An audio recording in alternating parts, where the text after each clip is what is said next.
Hi guys, આજે તમને બધાને સ્વાગત કરું છું. આજે અમારા સ્કૂલમાં પ્રોગ્રામ રાખેલા હતા અને પહેલાં તોરણવાળાને પ્રવેશ કાર્ય હતા અને કન્યા કેળવણી હતી. એટલે આજે લોકોને પહેલાં અને આજે પહેલાં તોરણવાળાને પ્રવેશ કાર્યમાં મૂકેલા છે. એટલે આજે તમને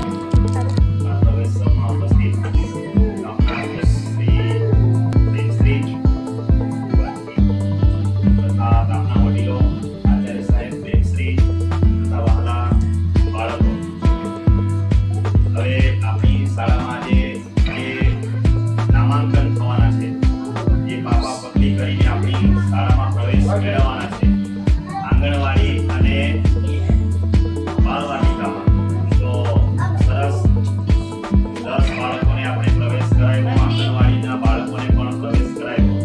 હવે આપણી પણ જવાબદારી છે કે આ બાળકો દરરોજ શાળાએ આવે અને સરસ સારું શિક્ષણ મેળવે, સારા સંસ્કાર મેળવીને આપણી શાળાનું ગૌરવ વધારે, ગામનું, સમાજનું, તાલુકાનું, જિલ્લાનું, જેમ કે સરસ ભણી ગણીને મોટા અધિકારી બનશે.